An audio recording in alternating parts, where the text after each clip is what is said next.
Hello,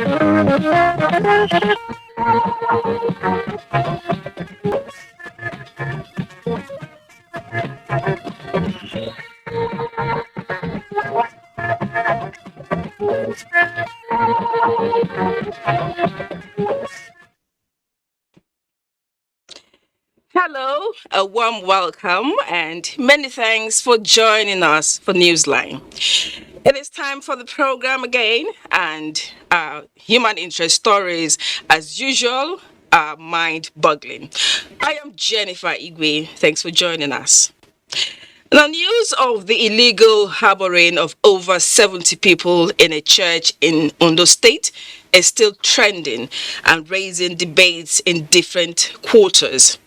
What are the facts, really? How did it happen and why? Many questions indeed. Our correspondent, who went on a fact-finding mission, has worrisome revelations. Then, campaign against rape and rapists have also revealed many wicked crimes, particularly against minors. And despite advocacies and convictions, ugly incidents keep arising. What in the world would, for instance, make a full-grown adult rape a 6-year-old? How would a newly signed law in Kebbi State, where the incident happened, ensure the culprit pays for his evil? Stay on the line for details.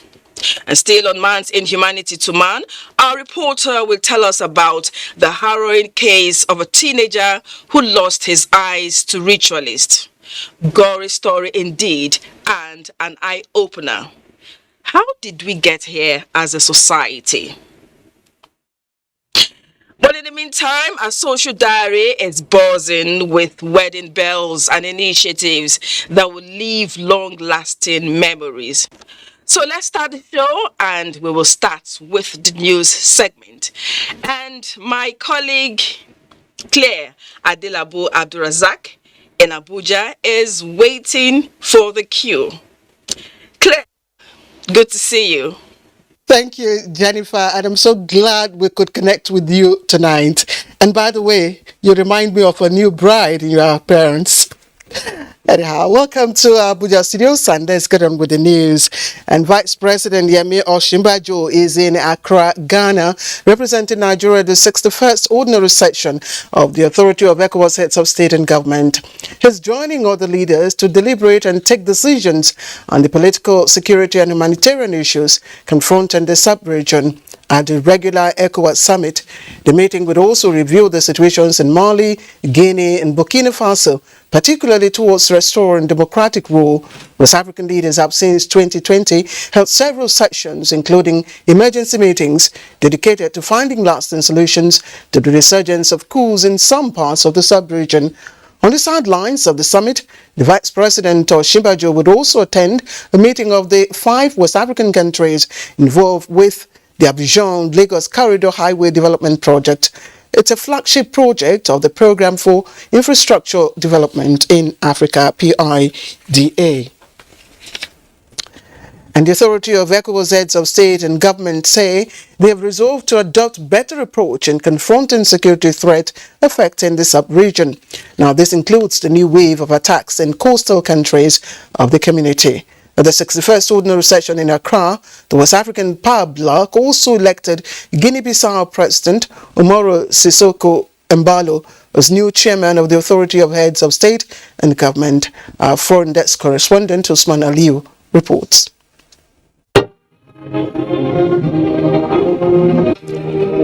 Here it's calm, but what is happening in some parts of the ECOWAS community is worrisome.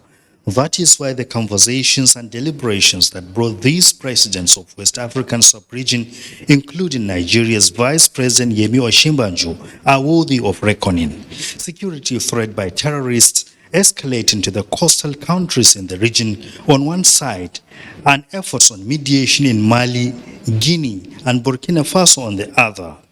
The outgoing chairman of Authority of ECOWAS Heads of State and Governments, President Nana Akufo-Addo of Ghana, The President of African Union Commission, Musa Faki, that of ECOWAS Commission, Jean-Claude Cassibro, lend their voices on working together for a solution.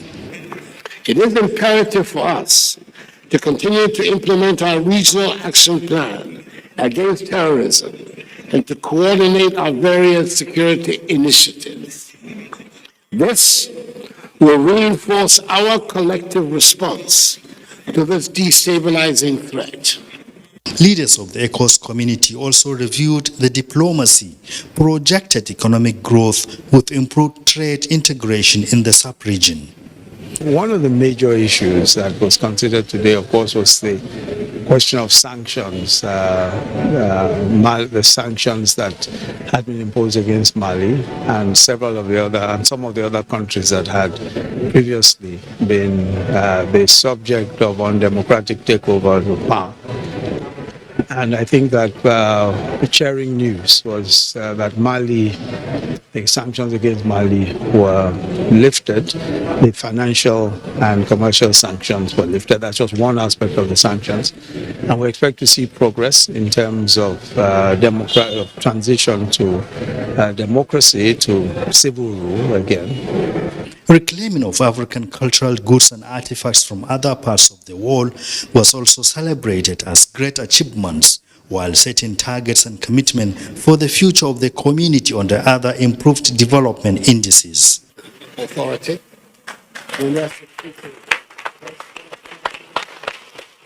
Meanwhile, President Umaru Sissoco Embalo of Guinea-Bissau has been elected as new chairman of the head of the authority of ECOWAS. He assured to continue building on the legacies of his predecessors to achieve the mission of the West African Power Bloc. In Accra, Ghana, Usman Aliyu, NTA News. And back home, the federal government has restated commitment to reducing high prevalence of maternal and child deaths in the country. The Minister of Health, Dr. Osage Henry, stated this at the launch of a policy document on reproductive, maternal, child, adolescent and elderly plus nutrition health. Basi Taikbang reports. Records from the Federal Ministry of Health shows currently maternal mortality ratio in Nigeria stands at 512 days per 100,000 live births. This means about 5 women die during pregnancy, childbirth, or within 2 months of childbirth. Worried by these unpleasant health indices, as well as the high rates of malnutrition in the country, the federal government convened this meeting with stakeholders in Abuja, with one thing at the center of these like minds: solution. So this subject covers the entire cycle of life from beginning to end. It covers prevention of disease, promotion of health, cure of illness, and mental well-being. How to have an effective policy document on productive, maternal, child, adolescent, and elderly plus nutrition health policy. We don't have the platform to deliver. The only platform that exists for Federal Ministry of Health is the tertiary institution, and that is supposed to serve the state as a resource base to build their capacity, to mentor, to ensure that they provide quality. And how many states are tapping from that resources? Political commitment at national and state level is another solution that was preferred. Partners pledge support to the improvement of the nation's healthcare delivery. Basi Taikbang, NTA News. Concerted efforts are being made to ensure that the Calabar port becomes more viable. Now, the efforts are targeted at resolving all lingering issues affecting its optimal performance and attracting business operators to the port. Now, with the recent influx of vessels to the port, including the Singapore bulk cargo vessel, experts are predicting that the Calabar port will fast become an economic window of employment. We join Achibong Basi for this report. Calabar Port Complex stands on the threshold of about 45 nautical miles, which is approximately 83 kilometers, comprising the old port, the new port, and the dockyard. Currently, the Calabar Port is operated by 3 world-class terminal operators. The port manager, Calabar Port, and the management team have continuously worked with dedicated targets of delivering on its mandate. During the period under review, we received 72 vessels. Revenue generated in Calabar Port came up to $6.5 million. For the first time in 4 to 5 years, the Calabar Port received a 196-meter long vessel, the Value Tyler from Singapore. About 2 days ago, a vessel came in with a lot of trucks and equipment. So modernization of ports is holistic. It's not just about Tinkan or Apapa. We are talking about holistic modernization of all the ports that are owned and operated by Nigerian Ports Authority, including Calabar. Reconstruction of mini safety station, certification of the ISO 9007 2015, rehabilitation and rebranding of staff canteen section, among others, are some of the laudable achievements of the management of authority. In spite of these huge achievements by the Calabar Port, the challenge of full dredging of the Calabar Port water channel to accommodate bigger vessels still persists. The berthing of Value Tyler in the Calabar Port, stakeholders say, is a clear indication that Calabar Port is active and working as against the rumor of it being in comatose in Calabar. Achibombasi, NTA News. Let's take you now to Minna, where the Nigeria Export Promotion Council is also building the capacity of young entrepreneurs to be actively involved in international business through e-marketing. Hussaina Musa reports that a one-day workshop on harnessing the export potential of youths in Niger State, organized by the Minna Export Assistance Office of the Council, was meant to prepare the young entrepreneurs to take advantage of the largest opportunity to export their products and services. Statistics shows that 58.4%, equivalent to 462 billion of the world's population, uses social media with average daily usage of 2 hours 27 minutes.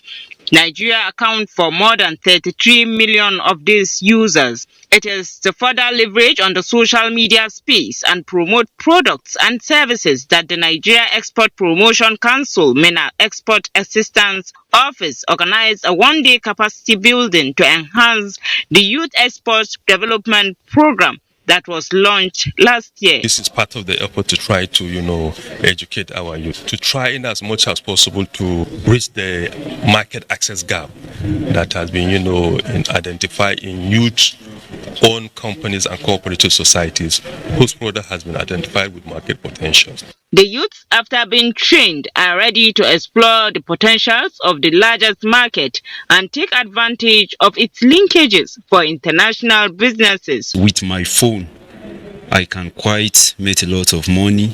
How you brand your products, how to start up your business online. The workshop featured different presentations on social media and how best to explore its potentials. In Minna, Hussaina Musa, NTA News. In Lagos, the state government says it will continue its drive to enhance economic partnership with the European Union and initiate business-friendly policies to improve ease of doing business in the state. Governor Babajide Sanwo-Olu disclosed this at the 8th edition of EU-Nigeria Business Forum in Lagos. Here is Musa Toliat with the report. One of the cardinal focus of the European Union Nigeria Business Forum is the need to reappraise the backward integration policy and explore ways of diversifying the economy through the policy. Discussions also centered on how Nigeria can come up with the right investment framework towards maximizing the gas export opportunities to Europe, especially as the war in Ukraine rages on. The ongoing conflict in Europe has brought to the fore the issue of Europe's energy security and the need in the short and medium term to diversify sources of gas imports for the European Union and its member states. This could provide a win-win opportunity for Nigeria and the European Union. The EU member states are committed to undertake projects in Nigeria to the tune of 950 million euros. commend the effort of both the EU and Nigerian communities in building and fostering stronger ties. Governor Babajide Sanwo-Olu stressed that the Business Forum is apt and it portends great economic advantages for Nigeria as the 9th largest producer of gas in the world, with huge economic potentials in global gas reserves put at 3%. We believe this will help grow a sustainable industrialization, will create jobs, help a lot of wealth creation, and help be very important for food security. The National Development Plan 2021-2025 aims to unlock Nigeria's potentials in all sectors of the economy for sustainable, holistic, and inclusive national development. Forging closer relations between EU and Nigeria in agribusiness was also part of roundtable discussion at the forum with the theme Nigeria and the New Economy. In Lagos, Musa Tolian, NTA News. In furtherance of its infrastructure drive across the country, the federal government has inaugurated the 55-kilometer Nguru-Gashua-Bayamari Road, constructed at the cost of more than 17 billion naira. President Muhammadu Buhari, in a message at the inauguration and handing over ceremony, stated that the project is to fast-track socio-economic activities and link communities along the northern corridor of Yobe with neighboring states. Adam Yusuf tells us more.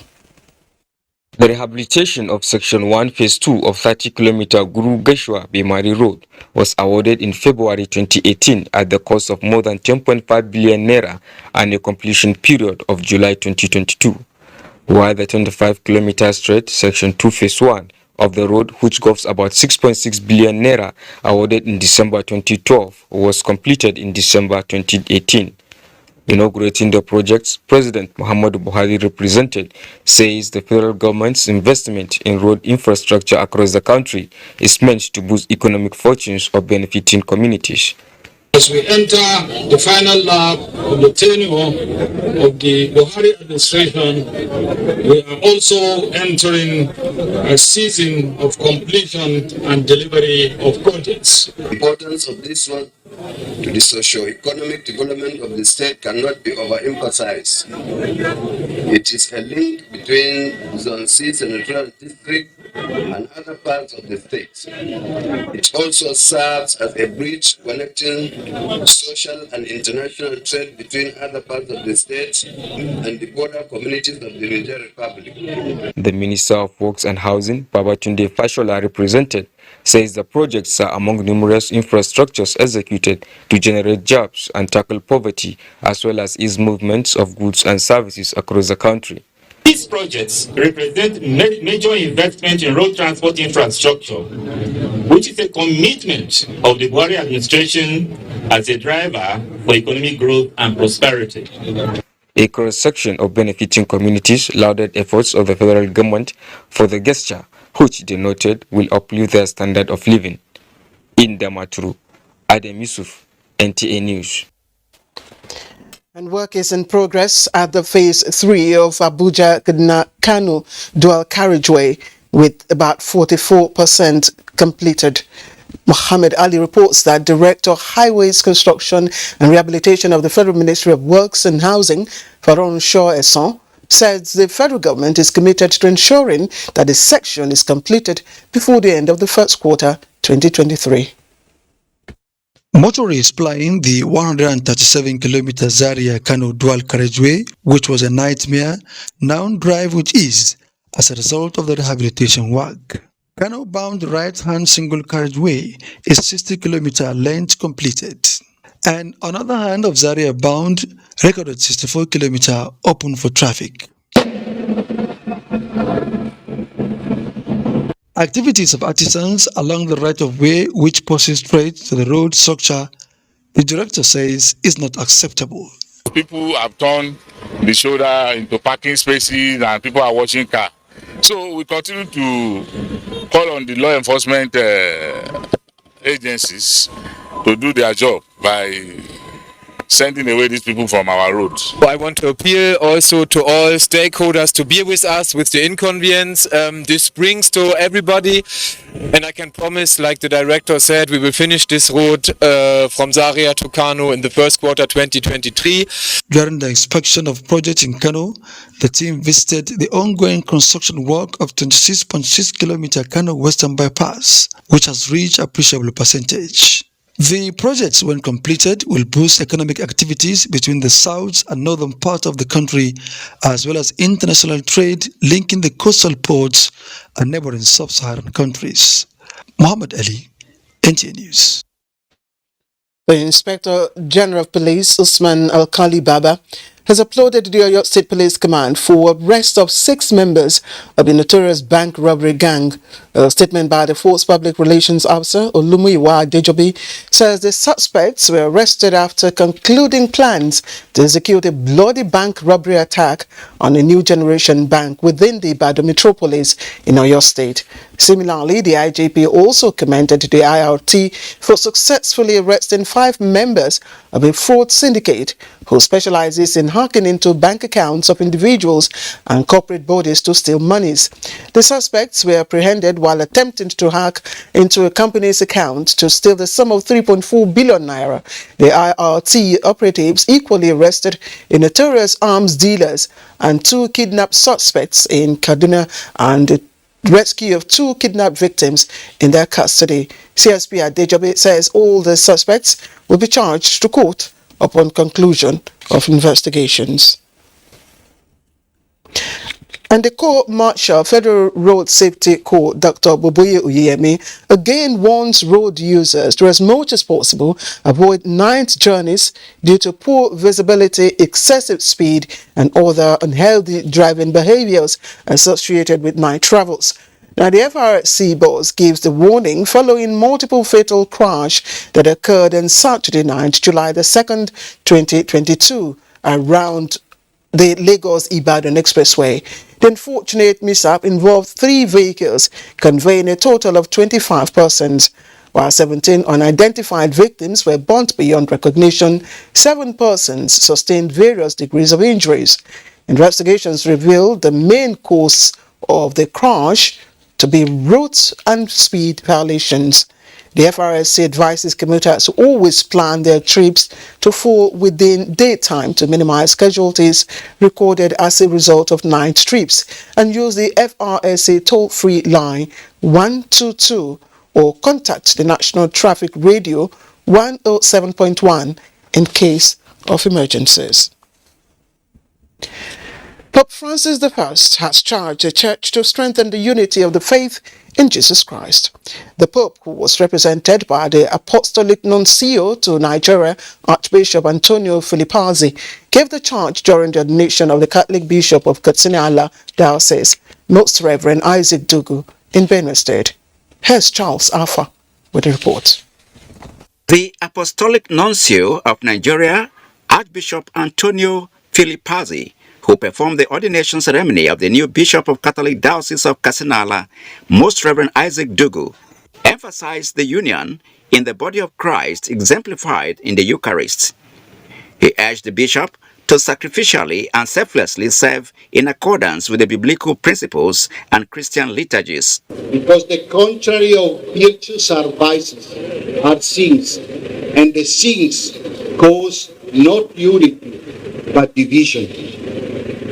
The Bishop of Catholic Diocese of Boko, Most Reverend William Avenya, who has been supervising the Kasinala Diocese after the death of its bishop, appreciated God for the capacity to oversee the territory for over 2 years. We have to unite and to live in peace. That's the only way we will move forward. Governor Samuel Otom congratulated the newly installed bishop and expressed commitment to continue to partner the church for the spiritual emancipation of the people. And the state have had a cordial relation since time immemorial, which makes it possible for stability in the affairs of the nation and the smooth administration processes of both the church and the state. Archbishop Ignatius Kaigama spoke on behalf of the Council of Catholic Bishops and dignitaries from all walks of life, graced the occasion. From Kasinala, Charles Abba, NTA News. And time for sports now, and that's Nigeria Super Falcons begin their title defense in Morocco Monday. Kene Imagodike previews chances of the team who's seeking a 10th title on the continent.